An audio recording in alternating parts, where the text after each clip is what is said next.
అంటే మా ఫ్రెండ్స్తో మాట్లాడాను, వాళ్ళు నా కోసం డ్రాప్ అయిపోతా అన్నారు. ఇంకా 3 చిట్టీలు అవసరం లేదు. చిట్టీలా? నీకెవరు చెప్పారు? ఎవరు చెప్తే ఏంటిలే, ఐ లవ్ యూ. లవ్వా? యా. లవ్ అంటే ఏంటో తెలుసా? లవ్ అంటే ఏంటో తెలీదా నీకు? తెలీదు, చెప్పు. నేను చెప్తాను. రోజు చాటింగ్ చేసుకోవాలి, పొద్దున్నే మొహాలు కడుక్కోకుండా గుడ్ మార్నింగ్లు చెప్పుకోవాలి, పార్క్ వెళ్ళి ముచ్చట్లు పెట్టాలి, సంబంధం లేకుండా గొడవలు పడాలి. అదే లవ్ అంటే. అదే కొవ్వంటే.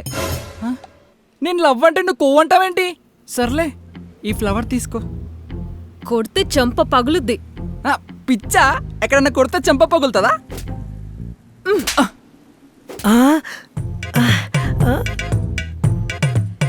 అయ్యో నిజమేనే.